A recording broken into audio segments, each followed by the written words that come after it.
Welcome. Good morning. Good morning, Jason. Good morning, Abuja. Good morning to everybody listening to us this morning. I hope we all have a great week. All right, that's the hope as well. Meanwhile, let's just look at our oil sector. We saw the Dangote refinery, NUDPRC, trading words in another bout of a back and forth. What's your take on it? There are many issues we should look at when we um, analyze this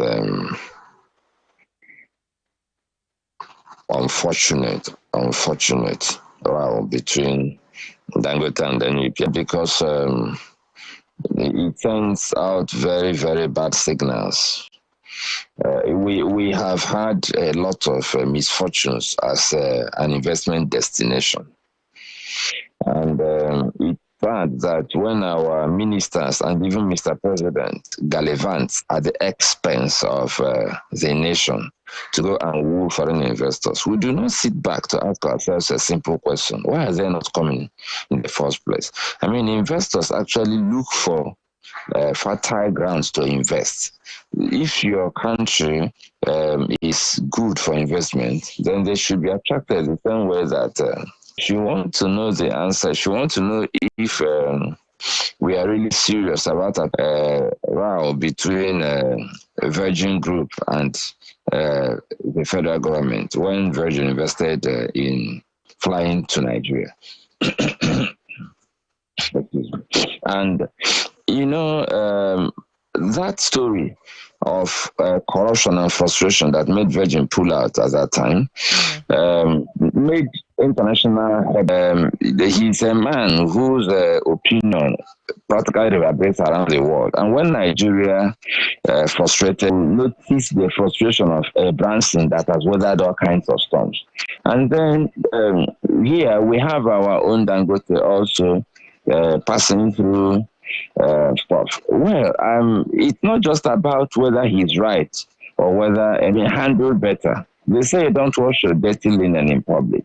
But here we're washing everything in public and we're actually showing the world the dirty water. We are not bothered about the impression we're giving to the world. So I'm not even, like I said, looking at who is right or who is wrong. But come to think of it, when you say Dangote, or like when people allege that he's planning a monopoly, you cannot be said to be planning so how can you allege that the person who wants to make his own work is planning a monopoly when you have refineries and you just refuse to make it work?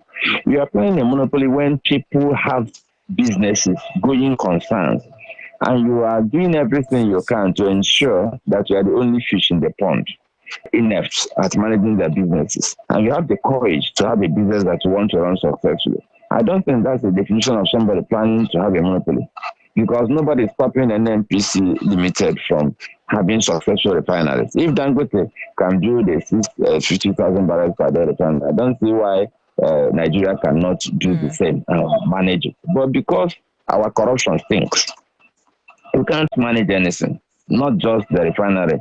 I mean, we can't manage the refineries. We couldn't manage one of the finest shipping lines in Africa, Nigerian National Shipping Line. We couldn't manage Nigerian Airways. With all the traveling Nigerians do, we allowed our national airline to go under. When we wanted to start another one, it was so steeped in corruption that the corruption still stinks, even after the whole thing failed. So it's not sensible ineptitude. Because some people are just like it be a monopoly or not. We need it. I mean, if you like that fuel at 850 naira per liter, I don't. And most of us really don't. So it's not a matter of whether he wants to determine how much supply he gets. For me, it's even common sense that he should get supply. Because if any NPC has refineries, they'll supply their refineries. Sit down and think about things locally, not just be emotional or maybe those things are not important. What's Immaterial. important? Found that the former finance minister in Nigeria, let me. But there's something wrong with banning importation of food. You don't ban it primarily because you started a factory. That is using your position to favor your own business. Undue It's called conflict of influence. interest. Mm. Yes, it's undue influence in the sector for your personal advantage. And he was bragging about it. And the foreigner spoke about it. And that is why it's also documented in 50 years of African Mr. Larry, independence. tell us his name. So This many this stories of particular shame. minister. Tell us his name. Well, Okotebo precisely. Interesting. If you go and read, if you go and read 50 years of African independence, it's a documented story. And these stories are very scandalous and very shameful. That's how Nigerians do business basically. That is, we have this attitude of taking advantage in any space we find ourselves, or trying to pull down somebody else we feel may be doing well, who is sabotaging our interests. Now, why am I saying this? Because we had allegations about investments in Malta. We had Mm. about one business company suddenly had billions of dollars in patronage overnight from Nigeria. And you're saying that the people who are shipping all that crude oil to be processed in Malta will fold their arms and watch Dangote spoil their business? No, they won't do that. That is why our sister said that when you fight corruption, corruption fights back. And I think that is part of the picture we are not looking at. You see, I made it clear from beginning, not on this platform but elsewhere, that Dangote is going to have a rough ride because if things are allowed to go well, his refinery will damage a lot of greedy business interests. Mm. And that is the rough ride that is enjoying now. But I was hoping that that his personal influence and capacity should be able to see him through the rough ride. I cannot deny the fact that his methods have elicited very mixed feelings from among industry watchers in the commodity industry and all of that. But that is not enough reason to kill a Mr. refinery Larry. that is a lifeline to Nigeria.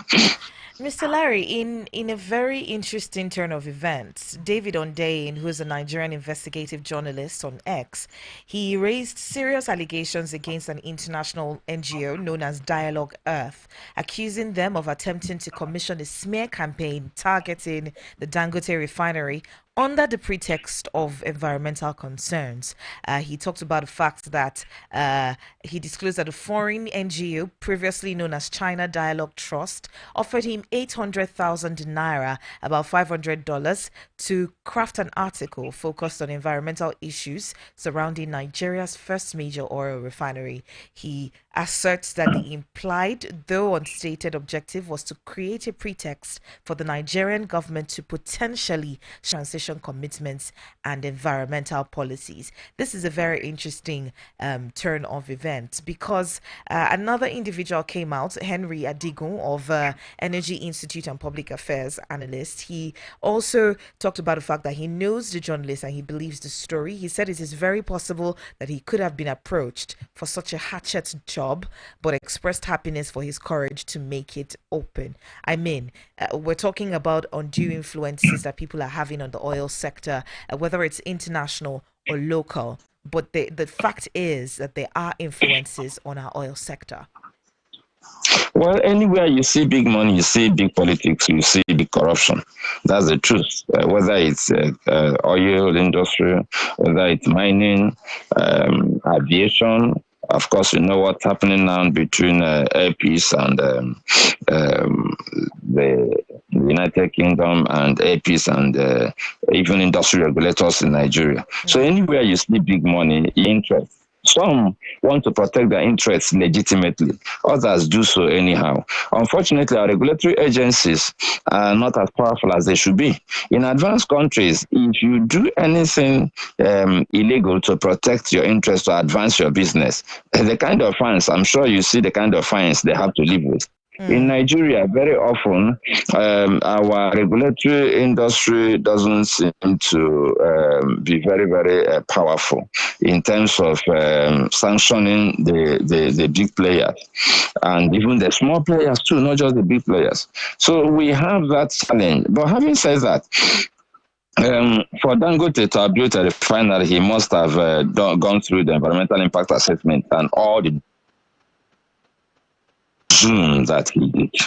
I want to assume that the company did, not just that he did, because it's a mistake that they can't make at this time. They have experienced a scandal in one of these African Mm. countries before now. Yes, about EIA before even this refinery project started. So I want to assume that because they have the resources, they have the experience, they have done several projects that requires environmental impact assessment, they would have done that definitely. So I do not want to believe ordinarily that they didn't pass through all that process. And if they did, and they were given clearance to go ahead, then it doesn't make sense to complain about whether the impact on environment or not, because the authorities said he can go ahead. And then looking at the issue of our energy transition plan, you see, it is sad that the world is talking about energy transition, and the world is not looking at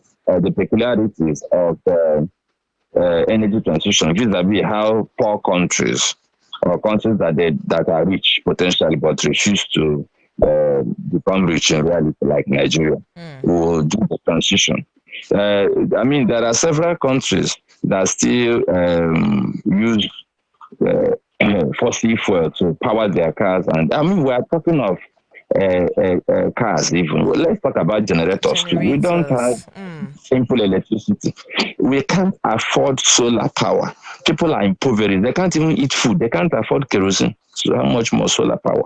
The reality is that while we're talking about energy transition, we have to live in the present while planning for the future. And the world knows that fossil fuel will be around for some time. I mean, Dangote couldn't have invested close to $20 billion without looking at the books and the forecast about the energy transition. So I think it's important that we also look at the fact that even the countries that are preaching global warming and climate change are still using coal to generate electricity. So I think we need to be smart when we talk about this thing. The people who generate most of the carbon, they are still even not cleaning up their act. And they can be pointing fingers at Africa because we have not, our footprint is even hardly noticeable when compared to some of the industrial giants. Mm. So I think I'm not saying this because I'm rooting for the refinery. I'm saying it because we need to be objective in our analysis. That's anytime you are looking at issues, you look at the big picture so that somebody will not deceive you and say, oh, why should Dangote be building a refinery when we are doing energy transition? So why should other countries still be burning coal? In South Africa, coal is a major source of electricity. We have, even in Europe, we have um, energy companies that are powered by coal. They say clean coal. This Nigeria has some of the finest deposits of coal. Unfortunately, we're not talking about using coal for generating electricity, but that was the major source of electricity in the southeast before. We had the coal mines and then powering the Oji River power Mm. plant. So the other countries in the world are doing it, and then here somebody invested money, and you're telling me about energy transition. Yes, we want to transit. Yes, we are working on it, but it's work in progress.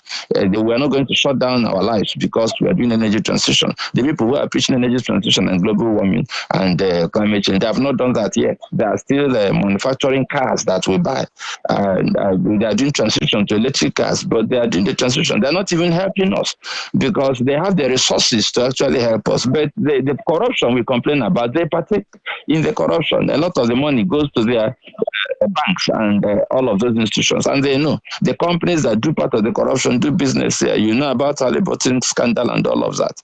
So let's not do that kind of preaching now. What we should focus on is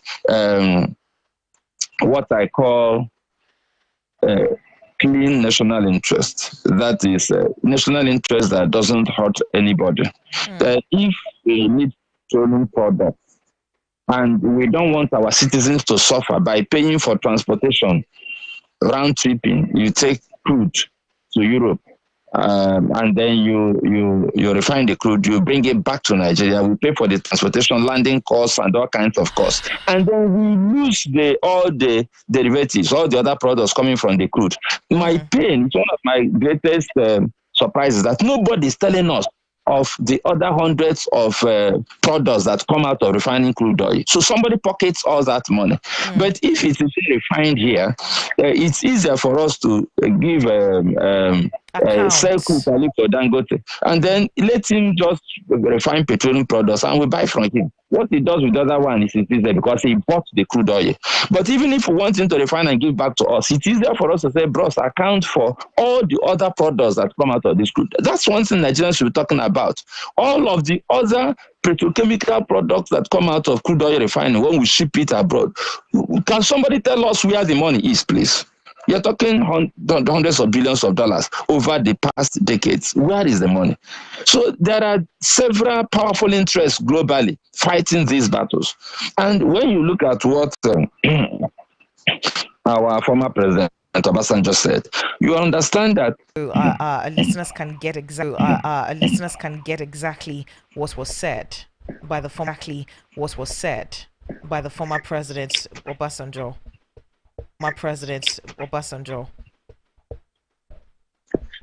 I feel okay, all right. If our refineries are small, I think Port Harcourt is 60,000 barrels a day. And yeah, and that's what is the target, I think, maybe 120. Two, they said, look, even we make sure that we do not run it at a loss, but we make substantial part of our profit in the upstream. So, refinery, if you run it well, you will break even and make a small profit. But if you don't run it well, you will run it at a loss. Three, they say our refinery, the way is not the way that refinery should be serviced. So the corruption among the average, when they told me all that, I was completely numb and million. I said, God has sent this one. I ran to him and I said, look, you know this is not right. He said, well, NNPC said they can do it. I said, NNPC cannot do it. NNPC, I think you are investigating $1.5 billion that NNPC has spent on refineries since then, and the refineries will not work. But I told my successor that the refineries, from what I have heard and know, will not work. And when you want to sell it, you will not get anybody to buy it for $200 million as scrap. And that is the situation we are in. So why do we do this type of thing to ourselves? NNPC knew that they cannot. But they knew that they can eat and carry on with the corruption that was going on in NNPC. And when people were there they put pressure. In a civilized society, those people should be jailed. Why do we do this to ourselves? And that is All right, Mr. Larry, I'm sure you caught the full part of the conversation. Yes. All right. What's your reaction to what he had to say? I mean, talking about people offering Nigeria a certain amount of money to manage the refinery, and then we rejecting it, hoping that the NNPCL will manage it. I mean, there's just so much with our oil sector, and having this one as an issue is just the icing on the cake. Well, I call this the lamentations of a president. That is, you know, why I am interested in what Obasanjo said about our refineries and the corruption around the petroleum industries, because he was there. If I said it, it would have been speculation or analysis. If somebody else said it, would have said, "Oh, that was investigative journalism. It may not be true." Well, the man said, "I called." The man was in charge, and he was sharing his experience. I think that is a powerful lesson for Nigerians. The fact that he just confirmed that we deliberately make the wrong choices consistently, and those wrong choices make it impossible for our nation to function. Said that refineries are small, according to the officials. Excuse me. And then they run at a loss. That they are not run as a business, they are run like a service. Just let's be doing it. And it's that mentality of not running at a profit that makes us pay people salaries for not going to work. And then it's managed and serviced badly. We know that several times we paid for turnaround maintenance of our refineries in Nigeria, and they were not maintained at all. So it's like driving a car for years on end, and you're not servicing the car. And these refineries have clear schedules of maintenance, and we don't just take those schedules seriously. What we do is that people will share the money for the turnaround maintenance and move on as if nothing happened. And he said clearly that the corruption surrounding the whole thing, for him to say it loud and clear means that it's something that has bothered him terribly. And I think it's important that we listen this time, because the person who said it is the person who was involved. My only reservation is that yes, it is not a second-hand information. It's not speculation. It's somebody who was involved. And at that level, he's been head of state and he's been president. So you can't say he was speculating. And he spoke to the fact that Nigeria is unrepentantly corrupt, like somebody else said, fantastically corrupt. And we are not dealing with it. And he said something that I've said a million times, which you've had me say on your platform, that unless we handle the human factor in Nigeria, no matter how we toil, no matter the kind of government and governance we bring, it will not work, because the people are unrepentantly corrupt. You can imagine that we with all the importation we do, we floated the shipping company, NNPC, Nigerian National Shipping Line, NNSL, and it went under for no reason other than corruption. I can't go into details, but I know the details because somebody I knew very well was a marine engineer on one of the ships when I was a very small boy. And then Nigerian National Shipping Line couldn't survive, but the COSCO, the Chinese National Shipping Line, is the fourth biggest in the entire world. They tell us government has no business with business, but go and check Ethiopian Airlines. If you pass through Bole Airport, you will be humbled. You will cry for Nigeria. But I see that is not enough. They are currently planning one of the biggest airports in the world, and the biggest by far in Africa, Ethiopia next door. It's a state-run business. Go and check Singaporean Airlines. Singapore Airlines has this record of always being in the top 4 globally. But Nigeria can't hold down any business. We couldn't run Nigeria National Shipping Line. We couldn't run Nigeria Airways. We cannot run refinery. Go and check Saudi Aramco. That's the one of the most capitalized companies in the whole world. And we can't run anything at all. And we say, oh, government has no business running business. And give that same business. See how you can even give it out to Nigerians to run for Nigeria. You hear the same story. They run it aground.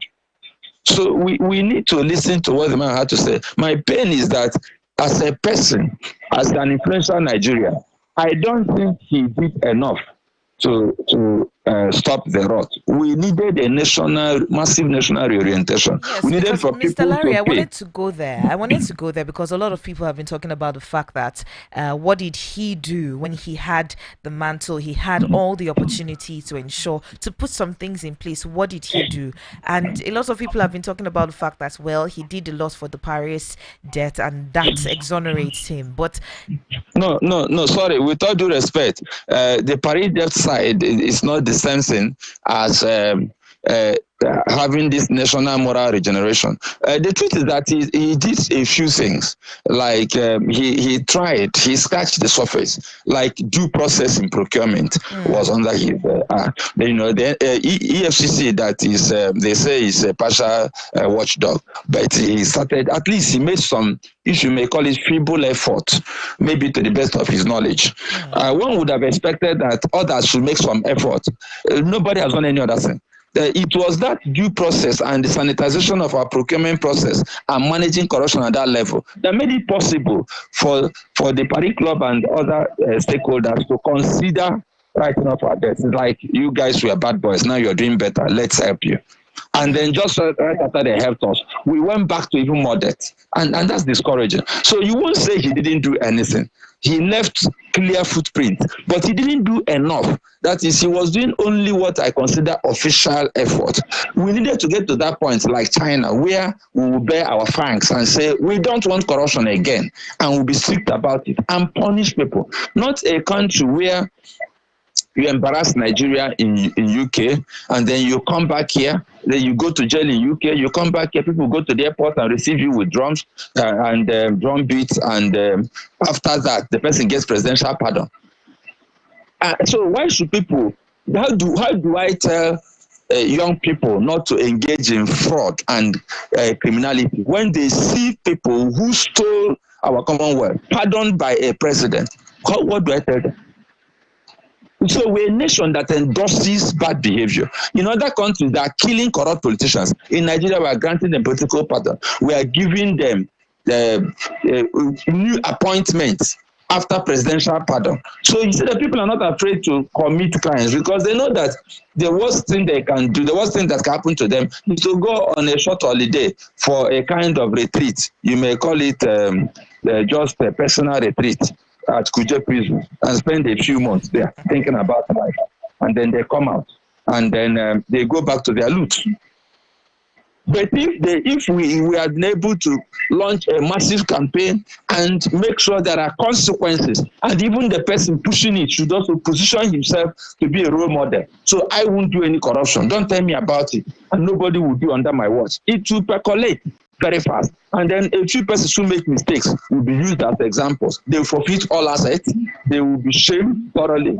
I mean, these things are not too difficult, except for the fact that our leaders are so steeped in corruption that it is the corruption that actually drives people to go and contest for election so that they can dip their hands in the till. That is the problem we have.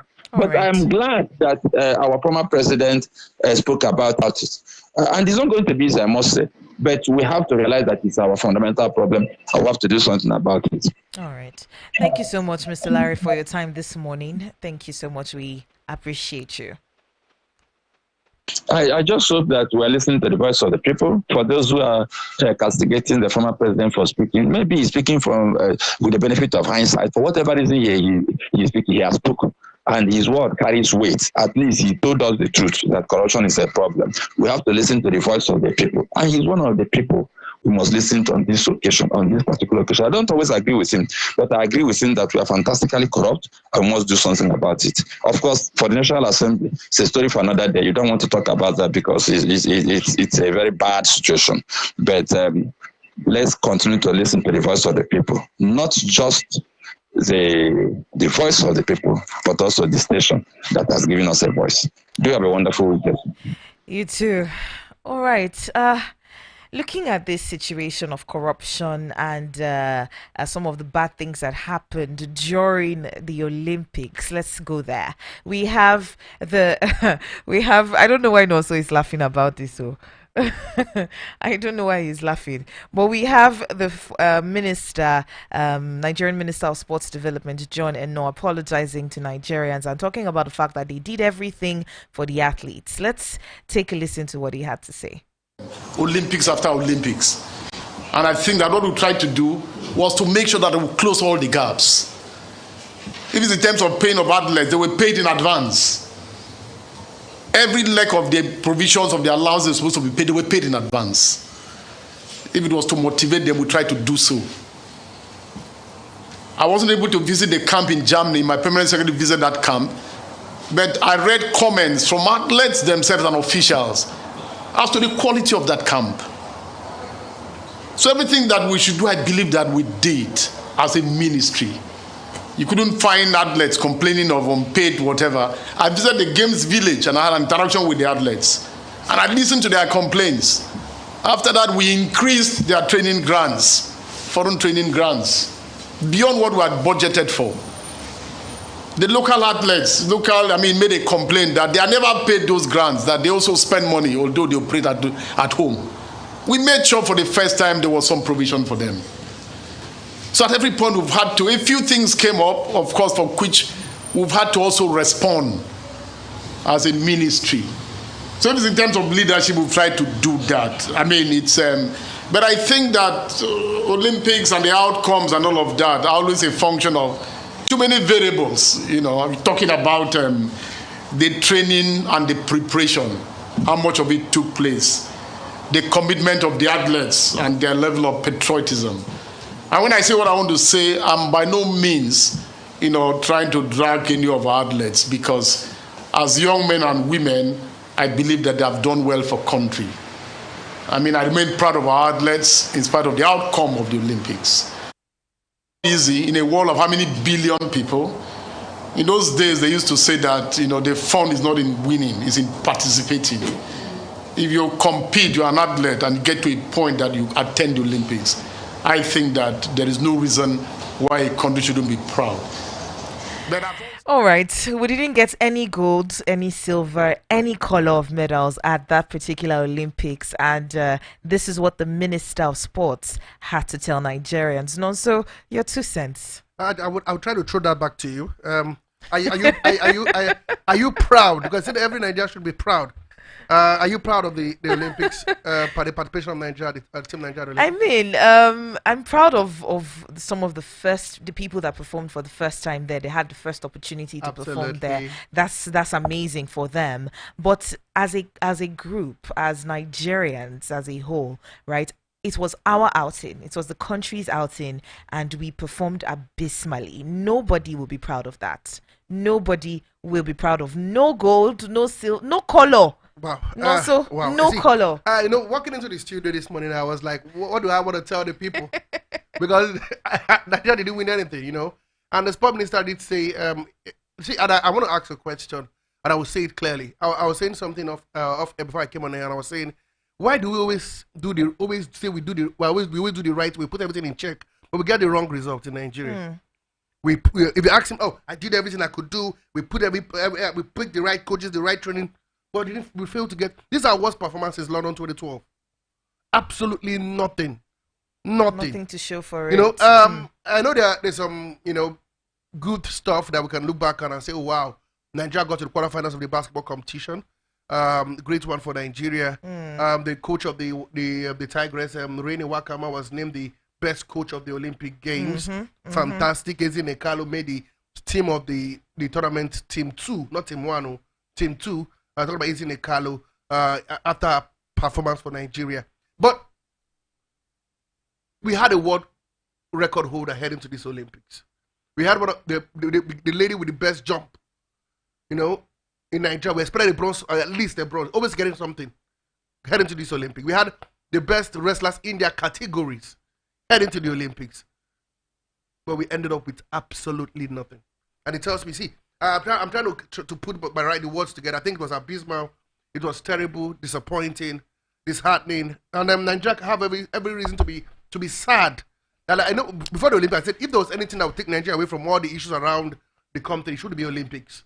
But to be sincere with you, it's just a downtone, like a free fall from the sky. Really sad. If you look at what the minister says, he talked about the fact that everyone was paid on time. There were no issues coming from the ministry. So where then? Where was the problem? Where was the problem? As the minister, the onus falls on him to find out where. Was it too much pressure on this athlete? Because you could see Tobiloba Monsoon towards the semi-final heat where she was about to run.